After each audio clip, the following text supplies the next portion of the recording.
Hola amigos, ¿cómo están? Bienvenidos a una nueva lección de Escuela Sabática, lección número 6, que se titula Me levantaré.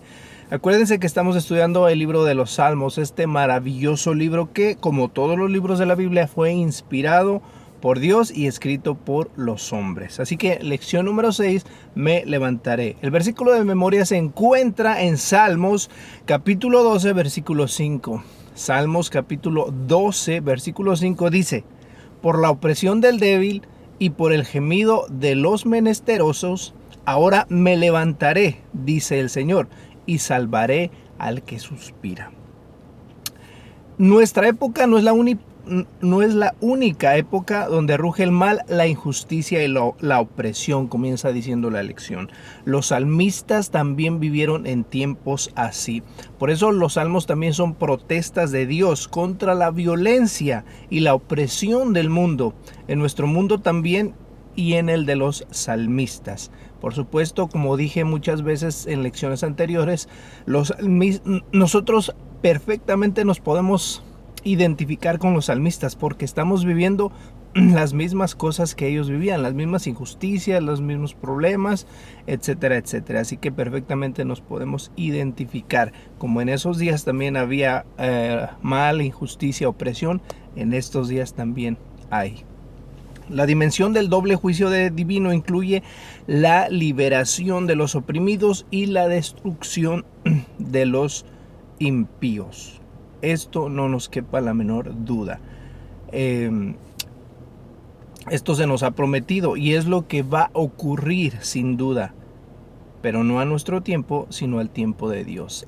Finalmente, el juicio de Dios tendrá dos dimensiones, como dice aquí. Le dará el pago a los impíos y le dará el premio a los oprimidos o a los que crean en Dios. Así que de eso que no nos quepa duda.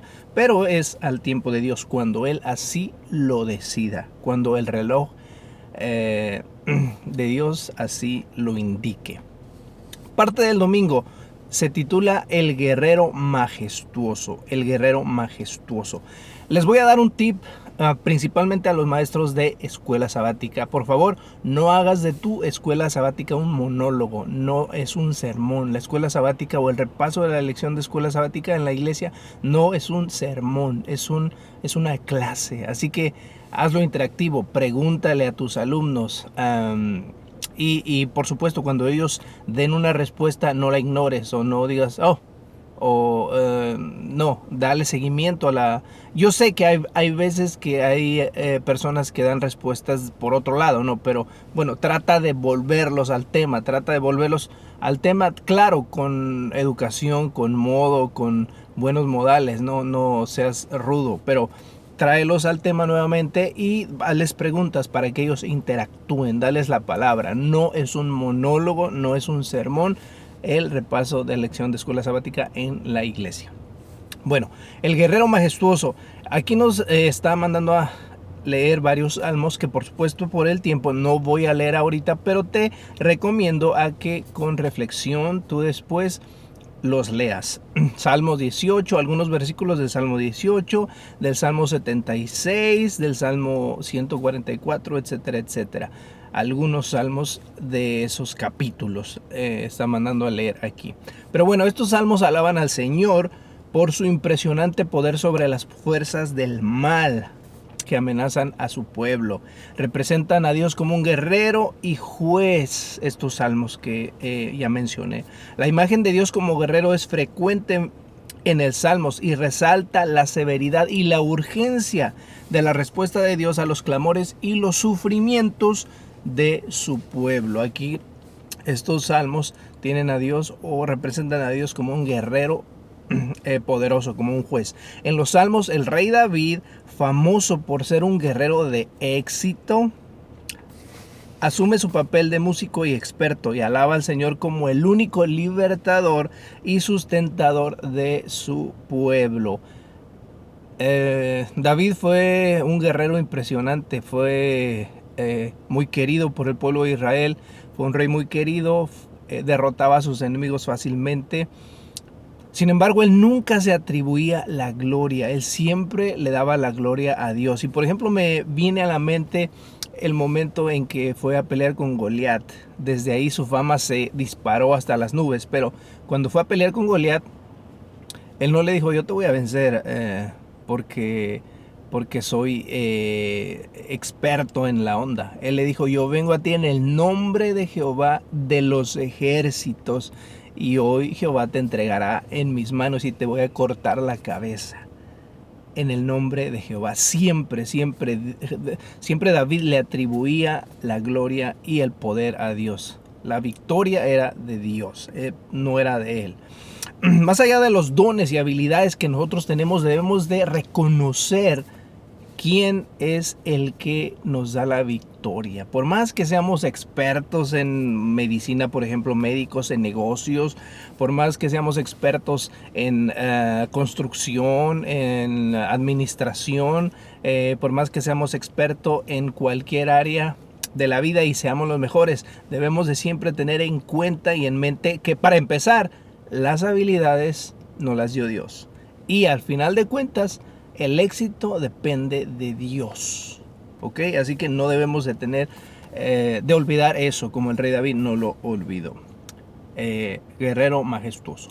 Bueno, parte del lunes, justicia para los oprimidos. Justicia para los oprimidos. Y nuevamente nos manda a leer varios salmos que, otra vez por el tiempo, no los voy a leer.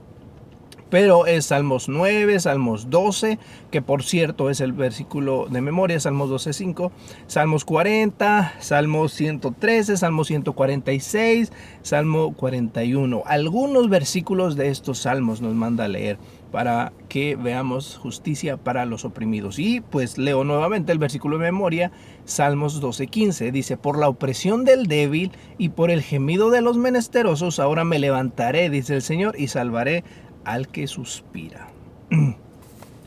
Dios muestra especial cuidado, amigos, y preocupación por la justicia en relación con los diversos grupos vulnerables de personas, ya sean los pobres, los necesitados, los oprimidos, los huérfanos, las viudas, viudos, extranjeros, etcétera, etcétera. Por supuesto, Dios se preocupa por dar justicia, por impartir justicia en el mundo, pero especialmente le da cuidado a este grupo vulnerable de personas, a este grupo que mencioné.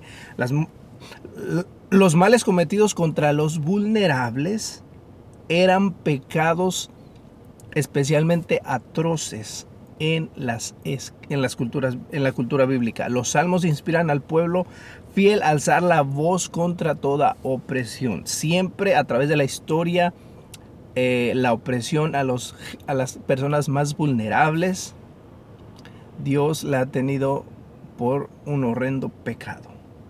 Porque Él, como lo vuelvo a decir, para Él este grupo de personas es especial. Y este grupo de personas está aquí en la tierra especialmente para que nosotros los ayudemos. Dios fácilmente puede suplir las necesidades en un abrir y cerrar de ojos. A una voz Él puede suplir las necesidades de ellos. Pero entonces, ¿qué haríamos nosotros, no? Así que bueno, debemos tener cuidado y debemos de tener en cuenta que Dios quiere hacer justicia por estas personas oprimidas. Mediante su gracia, nuestro Señor se identificó con los pobres, haciéndose pobre él mismo. Esto me llama la atención, para que mediante su pobreza muchos pudieran enriquecerse. Jesús vino a este mundo, el Rey del universo, el Creador del universo, vino a este mundo a vivir entre nosotros, y no vino como un rey, no vino no vino como hijo de un rey, no vivió en un palacio como rey o hijo de un rey. Vivió pobre, dice por ahí la palabra de Dios. Jesús mismo dijo, el Hijo del Hombre no tiene dónde recostar su cabeza. No tenía dinero, Jesús no tenía riquezas. Vino a hacerse pobre con nosotros, a fin de que nosotros tengamos la riqueza que Él tiene. Así que nuevamente esas acciones de Jesús nos muestran que Dios tiene especial cuidado con esta gente vulnerable, porque Jesús se hizo hombre y vino a vivir especialmente entre ellos, los más vulnerables. lo acusaban por ser amigo de prostitutas, por ser amigo de publicanos, de etcétera, etcétera, de la escoria de la sociedad. Lo acusaban de ser amigo de pecadores y de todo eso. Así que, bueno, él imparte justicia especialmente a los oprimidos. Parte del martes. ¿Hasta cuándo juzgarán injustamente? ¿Hasta cuándo juzgarán injustamente? Y aquí nos manda a leer al Salmo 82. Todo el Salmo 82 no es tan largo, pero bueno, no lo voy a leer tampoco por falta del tiempo. Pero te invito a que tú durante esta semana pues puedas estudiarlo y reflexionar en él. Ahorita con la tecnología no tenemos pretextos, tenemos muchas herramientas. Tenemos la Biblia electrónica, tenemos audio Biblia. Incluso cuando vamos manejando podemos ir escuchando la Biblia. Así que no tenemos pretextos para no estudiar. Así que Salmos 82. Las Escrituras sostienen invariablemente que el Señor es el único Dios. Pero Dios comparte su gobierno del mundo con agentes humanos designados como representantes. Debemos de tener bien en cuenta eso. Hay un versículo de la Biblia que también dice: Jehová quita reyes y pone reyes. Si un gobernante está en esta tierra gobernando, válgase la redundancia, es porque Dios lo ha permitido. ¿Ok? Aunque a veces nos choque eso y digamos, oye, pero ¿cómo Dios puede permitir semejante gobernante en semejante pueblo, en semejante país? Bueno, no sé, la respuesta no la tengo, pero Dios, si lo ha permitido es por algo, porque Él tiene el poder para quitarlo. Así que bueno, no dudemos de eso. No obstante, ¿cuántas veces estos representantes en la historia han pervertido su responsabilidad que se les ha dado? Dios ha puesto a estos gobernantes o los ha permitido llegar al poder para compartir su gobierno, para que les ayude a gobernar. Pero tristemente la mayoría de los gobernantes de esta tierra se ha pervertido y ha torcido la justicia, ha gobernado totalmente mal, no representa pero nada a Dios, al gobierno que Dios quiere instaurar. ¿Y por qué lo permite Dios? Bueno, es otra vez una respuesta que no tenemos, que nadie tiene. Algún día tal vez en el cielo nos va a explicar por qué permitió, y está en la Escritura. Nos vamos a arrodillar en el cielo y le vamos a exclamar: justos y verdaderos son tus caminos. Vamos a decir gracias porque lo hiciste exactamente así. También me llega a la mente ahorita un pasaje de Ellen G. White que dice que, lo voy a parafrasear: si nosotros pudiéramos ver el fin desde el principio, como Dios lo ve, escogeríamos exactamente las mismas, ¿cómo lo digo? Las mismas, los mismos caminos por los donde Dios nos ha llevado, si viéramos el fin desde el principio. Así que bueno, como no lo podemos ver, solo por fe tenemos que creer. Así que la pregunta que nos lanza este día es: ¿qué tipo de autoridad estamos nosotros ejerciendo sobre los demás? ¿Eres gobernante de algún país? ¿Eres alcalde de algún municipio, algún condado aquí en Estados Unidos? ¿Eres juez? ¿Eres algún abogado? ¿Eres mayordomo? ¿Eres supervisor, manager en tu trabajo? ¿Eres líder en tu trabajo? ¿Qué clase de autoridad tienes y cómo la impartes? ¿Eres justo o eres un tirano? ¿Retienes el sueldo a tus trabajadores? Bueno, eso es para meditar. Ponte a pensar. Parte del miércoles: derrama sobre ellos tu ira. Otra vez nos manda a leer varios salmos. Salmo 58, algunos versículos. Salmo 69, Salmos 83, Salmos 94, Salmos 137, etcétera, etcétera. Algunos salmos de esos capítulos. Algunos salmos suplican a Dios que se vengue de las personas y las naciones que pretenden dañar a los salmistas y al pueblo, o del daño que ya les han hecho estos salmos. Estos salmos, suplican la venganza de Dios. Véngate, véngate, véngate. Derrama tu ira, como dice el título, sobre ellos. Los salmos transmiten las advertencias divinas de que el mal no quedará impune para siempre. Las retribuciones de Dios se miden con justicia y gracia. Los hijos de Dios están llamados a orar por quienes maltratan e incluso a desear su conversión. Tremendo esto. Los hijos de Dios están llamados a orar por quienes los maltratan e incluso a desear su conversión. Y siempre, ¿no?, en las predicaciones o en algunas otras lecciones decimos, bueno, me imagino cuando se encuentren, por ejemplo, allá Pablo y Esteban, que Pablo ahí participó en el apedreamiento de Esteban, ¿no? ¿Cómo va a ser el encuentro de ellos? Esteban al ver a Pablo ahí, ¿no? Y muchos encuentros que se van a dar allá. Pero bueno, no sabemos por qué. Bueno, sí sabemos por qué. Las personas que van a estar allá es porque creyeron en Dios, al final de cuentas. Así que bueno, dice aquí, sigue diciendo, ¿quién no tiene a veces pensamientos o fantasías de la venganza contra quienes les han hecho mal? ¿Cuántos de nosotros no añoramos que el Señor haga venganza? Saben que es un asunto serio esto, y es triste porque, saben, a Dios, al final de cuentas, Dios le va a dar el pago a cada quien, pero Dios, cuando interviene y hace un juicio a una nación, Él lo hace con tristeza. Él, por supuesto, no quiere la muerte del pecador, sino que se arrepienta, como dicen las Escrituras. Cuando Dios tiene que intervenir y lo voy a decir porque así está en la Biblia, y destruir alguna nación, Él sufre, no lo hace contento. Así que nosotros tenemos que sufrir por las personas que sufren, por las personas que no aceptan a Dios. A mí me da tristeza, por ejemplo, en la pandemia escuché a uno que otro pastor decir, se los dije, les dije que esto iba a venir, les dije que algo así, prepárense. ¿Cómo puedes hacer eso? Te debe dar tristeza que la gente esté muriendo, que la gente esté sufriendo. No debe darnos gusto. No debe darnos gusto que la persona al final de cuentas reciba su paga y celebrar. No, tristeza, porque no aceptó. Debe de darnos dolor. Si no nos da tristeza o dolor, debemos de evaluarnos porque algo está mal en nuestra vida. Así que bueno, por ahí un versículo de la Biblia también, pues Dios dice, mía es la venganza, yo pagaré.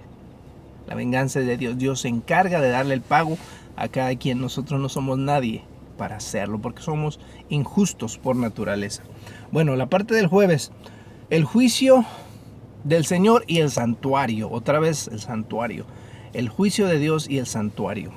El juicio del Señor y el santuario. Y aquí nos manda también a leer otros salmos. Salmos 96, algunos versículos. Salmos 99, 132, etcétera, etcétera. En el santuario se revela el plan de salvación. En el paganismo el pecado se entendía como principalmente una mancha física que debía eliminarse mediante ritos mágicos. Sin embargo, la Biblia presenta el pecado como una violación a la ley moral de Dios. La santidad de Dios significa que Él ama la justicia y la rectitud. El santuario es el lugar de perdón del pecado y de la restauración de la justicia, como indican el propiciatorio del trono de Dios y los sacrificios de justicia. Así que otra vez el santuario es un tema abarcante que se necesita mucha profundidad, mucho estudio profundo, pero el santuario a grandes rasgos pues nos señala realmente el proceso de la salvación. Y aquí en Romanos 8:34 nos manda a leer. Romanos 8:34 dice, ¿quién es el que condenará? Cristo es el que murió, más aún el que también resucitó, el que además está a la diestra de Dios, el que también intercede por nosotros. Eso debemos de tener en cuenta, que Dios como sumo sacerdote, Jesús, como sumo sacerdote, está intercediendo por nosotros. Debemos de tener siempre eso en cuenta. Así que el santuario nuevamente nos muestra el proceso de salvación y cómo es que Dios se encarga de el pecado. Nosotros no podemos encargarnos del pecado, pero Él sí puede. Y el santuario nos enseña todo ese proceso. Así que bueno, este ha sido el repaso de la lección número 6. Y para terminar voy a leer un parrafito de la parte del viernes que dice: muchos salmos son protestas contra la indiferencia humana ante la injusticia. Son un rechazo a aceptar el mal. No están motivados por el deseo de venganza, sino por el celo de glorificar el nombre de Dios. Por eso, no es incorrecto que los justos se alegren cuando vean la venganza de Dios sobre el mal, porque así se restablecen en el mundo el nombre de Dios y su justicia. Así que bueno, esta fue la lección número 6, que se pasó rapidito, pero es un repaso, como ya lo hemos dicho muchas veces. Así que bueno, los invito a que vayan a nuestro canal y nos den likes, se suscriban a nuestro canal y vean música cristiana, vean repaso de la lección, vean cápsulas de finanza, vean videos de superación, etcétera, etcétera. De esa manera nos ayudan también a crecer y a compartir con otros. Así que si puedes compartir también la programación, el video, nuestros videos, así nos ayudas también a nosotros a llegar a otras personas. Así que bueno, esta fue la lección número 6. Te espero en la próxima lección.